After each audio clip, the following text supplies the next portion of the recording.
आज का हमारा टॉपिक ऑफ डिस्कशन है डबली सर्कुलर लिंक लिस्ट में इंसर्ट करेंगे नोड को एट द एंड। तो इससे पहले हमने क्या देखा, हमने देखा क्रिएट कैसे करते हैं डबली सर्कुलर लिंक लिस्ट को, और उसी के अंदर हमने देखा मेन्यू प्रोग्राम कैसे काम करता है। फिर हमने देखा कैसे प्रिंट करते हैं डबली सर्कुलर लिंक लिस्ट को। फिर हमने इंसर्ट देखा कि इंसर्ट करना है किसी नोड को तो कैसे करेंगे। यहां पे हम दो केस देख चुके हैं। पहला हमने देखा किसी भी नोड को इंसर्ट करना है बिगनिंग में, तो हमने देखा किसी भी नोड को इंसर्ट करना है मिडिल में, मिडिल मतलब फर्स्ट और लास्ट को छोड़कर कहीं बीच में, तो वो हमने देखा। और अब हम क्या देखने जा रहे हैं, इंसर्ट करना है नोड को एंड में, तो कैसे करेंगे। तो ये काम हम करेंगे, लेट्स सी। तो अब हम जानते हैं कि इंसर्ट का खुद एक मेन्यू होता है, क्योंकि इंसर्ट के भी तीन केस होते हैं। इंसर्ट बिगनिंग में करना है तो 1 दबाओ, इंसर्ट मिडिल में करना है तो 2 दबाओ, इंसर्ट एंड में करना है तो 3 दबाओ। करना क्या है, मुझे इंसर्ट एंड करना है तो मैं 3 दबाऊंगा, स्विच में 3 किया, मैं केस 3 पे जाऊंगा और इंसर्ट एंड नाम का फंक्शन कॉल हो रहा है। मीनवाइल आप देख लो कि आपकी एक डबली सर्कुलर लिंक लिस्ट मान लो कुछ इस तरीके से है।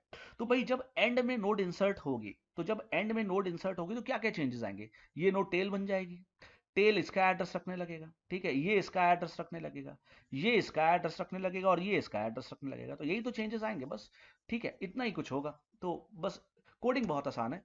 तो सबसे पहले मैंने क्या किया, मैंने इंसर्ट एंड नाम के फंक्शन पे जंप किया और मैंने एक पॉइंटर बनाया टेम्प, और इसका डेटा टाइप क्या है, नोड वन। और नोड वन क्या है मैं समझा चुका हूं कि जब मैंने डबली लिंक लिस्ट बनाई तो मैंने एक स्ट्रक्चर बनाया जिसके अंदर 3 पार्ट थे, एक डेटा और 2 एड्रेस, एक नेक्स्ट का एड्रेस एक प्रीवियस का एड्रेस, और इसका टाइप डिफाइन कर दिया नोड वन से। मतलब अब इस पूरे स्ट्रक्चर को कौन रिप्रेजेंट कर रहा है, नोड वन, इसीलिए मैंने नोड वन यूज किया। फाइन।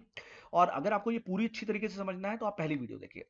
तो नोड वन टाइप का एक पॉइंटर बनाया और फिर मैंने मैलॉक यूज किया। और मैलॉक क्यों यूज किया, भाई मुझे इंसर्ट करना है ना नोड को, इंसर्ट करना है तो नोड तो बनानी पड़ेगी ना, इसलिए मैलॉक का इस्तेमाल तो होगा ही। तो सपोज करो ये आपके पास लिंक लिस्ट है और मुझे इंसर्ट करना है, तो जब मुझे नोड को इंसर्ट करना है तो मैं क्या कहूंगा, मैलॉक से कहूंगा कि भाई नोड बना दो। तो अब आपको ये कोडिंग में बार बार समझा चुका हूं। तो एक नोड, ये लास्ट वाली नोड बन के तैयार हो गई, इसका नाम है मान लो टेम्प, और टेम्प ही होगा क्योंकि हमने टेम्प लिया ही है, और इसका एड्रेस है मान लो 500। क्लियर हो गया यहां तक। अब मैं यूजर से बोल रहा हूं भाई एंटर द डेटा, नोड बनाई तो डेटा डलवाओ। अब यूजर ने मान लो 9 डलवा दिया, तो टेम्प के एड्रेस के डेटा पार्ट में 9 एंटर हो गया। क्लियर है, यहां तक समझ में आ रहा है।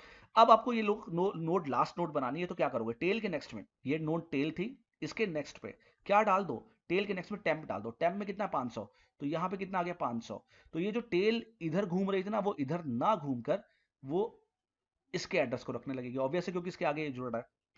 टेम्प के प्रीवियस में टेल डाल दो, तो ये टेम्प था, इसका प्रीवियस ये था, इसमें टेल डाल दो। टेल में कितना था 400, तो ये इसने भी इसका एड्रेस रखना शुरू कर दिया। टेल को मैंने आगे बढ़ा दिया, मैंने कहा टेल में टेम्प डाल दो, टेम्प में कितना है 500, तो टेल यहां से मूव करके टेल यहां पे आ गया।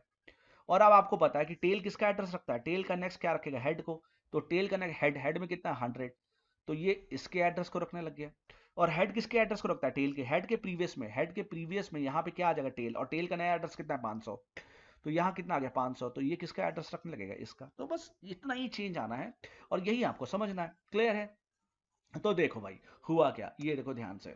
तो कुछ इस तरीके की चीज हो रही है ना आपके सामने कि टेल इसका एड्रेस रख रहा है, ये इसका एड्रेस रख रहा है, ये हेड का एड्रेस रख रहा है, ये नई हेड किसका एड्रेस रख रहा है, नई वाली नोट दैट इज 500 का एड्रेस रख रहा है। तो जब ये सारे काम हो जाएंगे तो क्या हुआ, टेल यहाँ मूव कर जाएगा। तो फाइनली क्या हुआ, टेल यहाँ मूव कर गया और वो नोड जो आप मान लो 8th नोड इंसर्ट करा रहे थे, आखिरी नोड, वो इंसर्ट हो गई और हमारा लिंक लिस्ट बन गया। अब हमारी लिंक लिस्ट में 4 नोड से 5 नोड हो गई। तो this is all about how to insert a node at end of doubly circular linked list. Fine.